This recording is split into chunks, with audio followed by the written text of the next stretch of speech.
भगवान का द्वारकापुरी में बड़ा सुंदर भव्य स्वागत नगरवासियों ने किया और उसके पश्चात शौनक आदि ऋषिगण सूत जी महाराज से पूछते हैं, हे सूत जी महाराज, अश्वत्थाम्नोपसृष्टेन ब्रह्मशीर्षोण तेजसा उत्तराया हदोगर्भ ईशेना जीविता। जो अश्वत्थामा ने जो अत्यंत तेजस्वी ब्रह्मास्त्र चलाया था भगवान, उससे उत्तरा का गर्भ तो नष्ट हो गया था, किंतु भगवान ने उसे पुनः जीवित कर दिया, उस गर्भ को पुनः जीवित कर दिया था।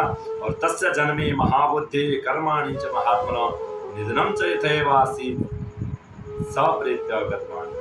और उस गर्भ से पैदा हुई जो महाज्ञानी महात्मा परीक्षित, जिन्हें सुखदेव जी ने ज्ञानोपदेश कराया था, हे भगवान, हे सूत जी महाराज, उनके जन्म कर्म मृत्यु और उसके बाद जो गति उन्हें प्राप्त हुई वह सब यदि आप उन्हें बताएं ठीक, अगर आप ठीक समझें तो उन सब की गति आप उनसे बताएं, उनके किस प्रकार का जन्म कर्म और मृत्यु उसके बाद किस प्रकार की गति प्राप्त हुई। और हम लोग बड़ी श्रद्धा के साथ इस वृत्तांत को सुनना चाहते।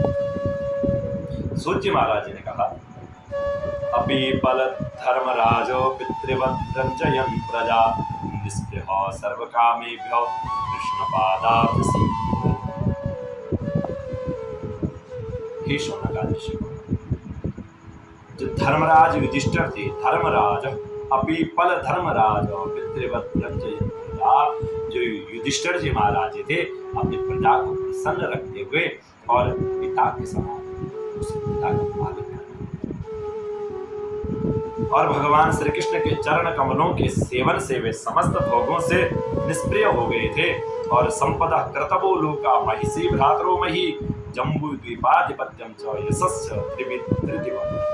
और जो उनके पास अतुल संपत्ति थी, संपदा कृतवो, जो उनके पास अतुल संपत्ति थी, उससे उन्होंने क्या किया, बड़े बड़े यज्ञ किए थे तथा उनके फलस्वरूप जो है श्रेष्ठ लोगों का अधिकार प्राप्त किया था। उनकी रानियां और भाई सब क्या थे, अनुकूल थे, सारी पृथ्वी उनकी थी, वे जम्बू द्वीप के और उनकी कीर्ति स्वर्ग तक फैली हुई थी। किमते कामा सुरस्पर्हा मुकुट मनसो द्विजा अति जन्नुर्मुदम राज्ञा च्युति तस्य यथेतरि। और उनके पास भोग की ऐसी सामग्री थी जिसके लिए क्या देवता लोग लालायित रहते थे, देवता लोग भी जो है उस भोग सामग्री को प्राप्त करना चाहते थे, परंतु जैसे के मनुष्य को भोजन के अतिरिक्त दूसरे पदार्थ नहीं सुहाते, वैसे ही उन्हें भगवान के सिवा संसार की कोई भी दूसरी वस्तु उन्हें सुख नहीं देती थी, वह भगवान के विरह में रहते थे। और हे शौनक आदि ऋषिगणों, मातुर्गर्भ तो वीरा सातदा भृगुनंदन ददर्श पुरुषम कंचित दीयमानोस्त्र तेजसा। और उत्तरा के गर्भ में स्थित हुआ वीर शिशु परीक्षित जब अश्वत्थामा के ब्रह्मास्त्र के तेज से जलने लगा, तब उसने देखा कि उसकी आंखों के सामने क्या है, एक ज्योतिर्मय पुरुष है, अंगुष्ठ मात्र ममलम स्फुरत पुरट मौलिनम अपिच्च दर्शनम श्यामम तड़िद वास समुचितम। और वह देखने में तो कैसे हैं, अंगुष्ठ मात्र है, अंगुष्ठ मात्र ममलम, और क्या है, अंगुष्ठ मात्र हैं, और क्या है, बड़े निर्मल हैं, उनका स्वरूप बड़ा ही निर्मल है और अत्यंत सुंदर श्याम शरीर है, बिजली के समान चमकता हुआ।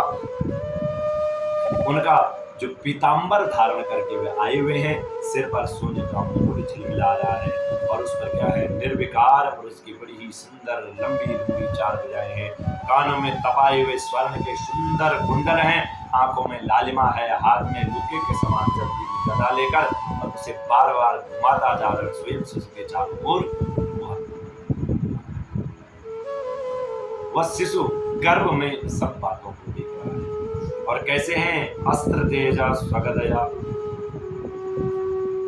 निहारो गोपति विदमंतम सन्निकर्षे पर्येक्षत जशोहु। जैसे सूर्य अपनी किरणों से अस्त्र तेजा स्वगदया निहार भूपति, जैसे सूर्य जो है उस गदा के द्वारा उस कोहरे को भगा देता है, वैसे ही उस गदा के द्वारा उस ब्रह्मास्त्र के तेज को शांत करता जा रहा था। और उस पुरुष को अपने समीप देख करके वह गर्भस्थ शिशु सोचने लगा, ततः सर्वगुणोदर के सानुकूल ग्रहोदये जज्ञे वंशधरा पांडुर्भूया पांडुलिपुंज सम। और तदंतर अनुकूल ग्रहों के उदय से युक्त समस्त सद्गुणों को विकसित करने वाले शुभ समय में पांडु के वंशधर जो राजा परीक्षित हुए, उनका जन्म हुआ। और जन्म के समय ही वह बालक इतना तेजस्वी दिख पड़ता था मानो स्वयं पांडु ने फिर से जन्म ले लिया। तस्य प्रीतमना राजा विप्रेर्धूम्य कृपा दिवि जातकं कारयामास वचयित्वा च। और पौत्र के जन्म की बात सुन करके युधिष्ठिर जी मन में बहुत प्रसन्न हुए और उन्होंने धौम्य कृपाचार्य आदि ब्राह्मणों से मंगल वाचन और जातकर्म संस्कार करवाए। और हिरण्यम गाम मही ग्रामान लस्य स्वान नृपतिर्वरान प्रदा स्वन्नम च विप्रेभ्यो प्रजातीर्थ तीर्थविद। और प्रजातीर्थ के प्रजातीर्थ काल, और प्रजातीर्थ काल कौन सा है कि पुत्रे जाते विपी पाते दत्तम भवत चाक्षय। उस प्रजा जो प्रजातीर्थ है उस समय अगर कोई दान करता है उसको अक्षय फल की प्राप्ति होती है।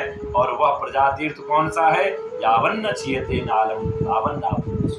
जब तक जो है जब बच्चे का जन्म होना और जब तक उसकी नाल का छेदन नहीं कर दिया जाता है तावन्न आप लोग तब तक जो है सूतक की प्राप्ति नहीं होती है। छिन्ने नाले तथा पश्चात सूतकम विधीयते। और जब नाल को छिन्न कर दिया जाता है उसके पश्चात क्या है, वो सूतक लगता है। जब तक वह नाल नहीं काटी गई है उसको प्रजातीर्थ काल कहते हैं। और जब इस समय दान दिया जाता है वह कैसा होता है, अक्षय फल को प्रदान करने वाला होता है। तो महाराज युधिष्ठिर ने जो है दान के योग्य समूह को जानते थे और उन्हें उस प्रजातीर्थ काल में नाल काटने के पहले ब्राह्मण को क्या स्वर्ण दान किया, हिरण्यम गाम गाय का दान किया, महीम पृथ्वी का दान किया, ग्रामान गांव दान किए, उत्तम जाति के हाथी घोड़े उत्तम का दान दिया। तमोचुर ब्राह्मणस्तुष्टा राजानम प्रश्नयान्वितम एष यस्मिन् प्रजातन्तु गुरूणाम पौरवर्षम। ब्राह्मणों ने संतुष्ट होकर के अत्यंत युधिष्ठिर से कहा, हे पुरवंश शिरोमणि, काल की दुर्निदार गति से अपवित्र वंश मिटना ही चाहता था, परंतु तुम लोगों पर कृपा करने के लिए भगवान विष्णु ने इस बालक को देकर तस्मान् नाम्ना विष्णुरात् इतलोके बृहद्रवा भविष्यति न संदेहो महाभाग। और इसलिए इस बालक का नाम क्या होगा, विष्णुरात इस बालक का नाम होगा। निसंदेह बालक संसार में यशस्वी होगा और भगवान का परम भक्त महापुरुष होगा।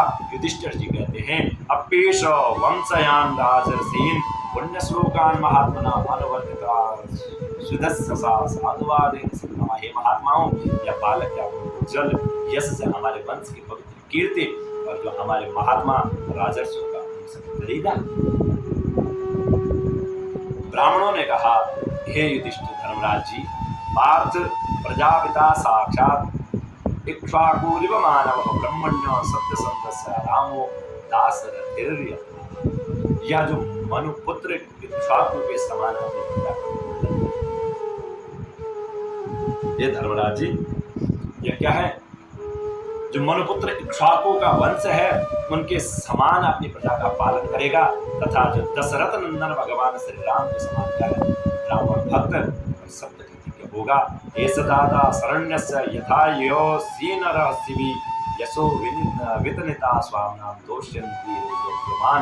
और यह उशेन नरेश शिव के समान दाता और शरणागत वत्सल होगा तथा यज्ञ में दुष्यंत के पुत्र जो भरत के समान अपने वंश का यश करना। और धनुर्धरों में यह सहस्त्रबाहु अर्जुन के समान और अपने दादा पार्थ के समान अग्रगण्य होगा। और यह अग्नि के समान दुर्धर्ष और समुद्र के समान दुस्तर होगा। यह सिंह के समान पराक्रमी, हिमाचल की तरह आश्रय लेने योग्य, पृथ्वी के सदृश तितिक्षु और माता पिता के समान सहनशील होगा। और इसमें पितामह ब्रह्मा के समान समता रहेगी। यह भगवान शंकर की तरह कृपालु होगा और संपूर्ण प्राणियों को आश्रय देने में लक्ष्मी समान होगा।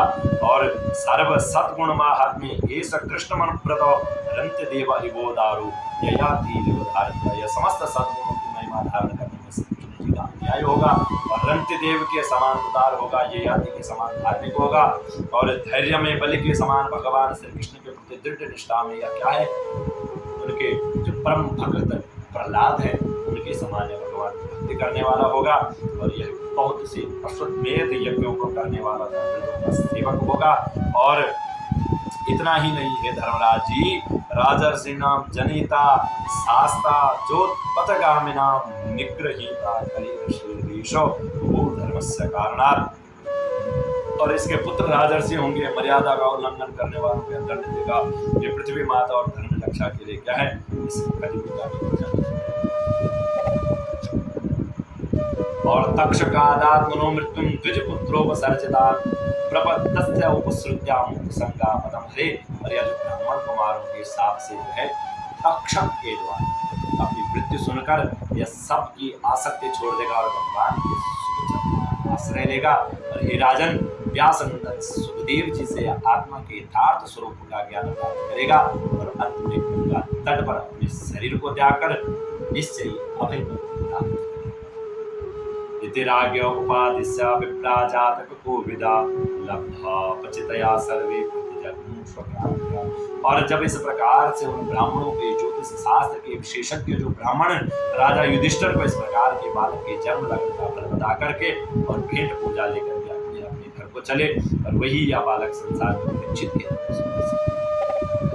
परीक्षित के नाम से क्यों प्रसिद्ध हुआ, साई श्लोके विख्याता परीक्षित तिथि प्रभु, क्योंकि गर्भे दृष्ट मनुध्याय परीक्षित नरेश्वर। जब भगवान ने गर्भ में राजा परीक्षित की अर्थात विष्णुरात की जब जो है रक्षा की थी तो जन्म लेते ही उस बालक को उस छवि का स्मरण था और उनका स्मरण करते हुए जब वह संसार में किसी को देखता था एक टक जो है वह उन पर देखता रहता था, उनकी परीक्षा लेता रहता था या वे वही है।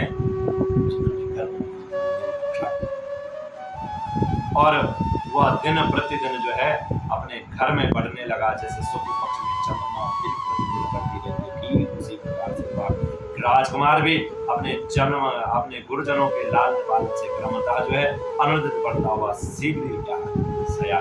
शीघ्र बड़ा होने लगा। और इसी समय स्वजनों के वध का प्रायश्चित करने के लिए क्या है युधिष्ठिर जी महाराज ने अश्वमेध यज्ञ द्वारा भगवान की आराधना करने का विचार किया, परंतु फिर मन में सोचते हैं कि प्रजा के द्वारा प्रजा से जो है कर इत्यादि में वसूला गया जो दंड इत्यादि के रूप में जो रकम अर्थात जो धन इकट्ठा किया है उसके अतिरिक्त जो है कोई भी धन हमारे पास नहीं है। बड़ी चिंताग्रस्त वह युधिष्ठिर जी महाराज हो गए और तद विपरीत महारक्षा भाद्रो च्युत चोदिता धनम प्रहीण माजरुदी चाम दिशि पूरसी। और उनका अभिप्राय समझ करके भगवान श्री कृष्ण की प्रेरणा से उनके भाई उत्तर दिशा में राजा मरुत और ब्राह्मणों द्वारा छोड़ा हुआ बहुत सा धन ले आए और उससे यज्ञ की जो है सामग्री एकत्रित करके धर्मवीरु महाराज युधिष्ठिर ने 3 अश्वमेध यज्ञों को द्वारा भगवान पूर्व काल में जो पूर्व महाराज जी थे और जो महाराज मरुत थे उन्होंने कैसे यज्ञ किया, इसमें क्या थे सभी पात्र सुवर्ण के थे और यज्ञ समाप्त हो जाने पर उन्होंने पात्र जो है उत्तर दिशा में भिजवा दिए थे। उन्होंने ब्राह्मणों को भी इतना धन दिया कि वे उसे ले जा न सके और वे भी उसे उत्तर दिशा में चले आए थे। और परित्यक्त धन पर राजा का अधिकार होता है, इसीलिए क्या है उस धन को मंगवाकर भगवान युधिष्ठिर ने उसे यज्ञ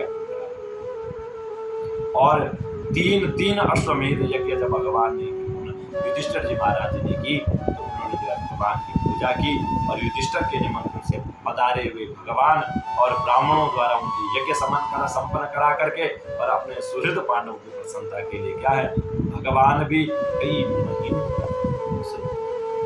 हस्तिनापुर युधिष्ठिर जी की हिम्मत में रहे।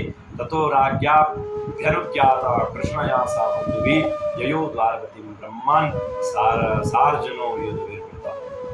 और हे सौनकादीश्वरों, इसके बाद जो है भाइयों सहित राजा युधिष्ठिर और द्रौपदी से अनुमति लेकर के अर्जुन के साथ युद्धवंश से गिरे हुए भगवान श्री कृष्ण ने पुनः द्वारका धाम के लिए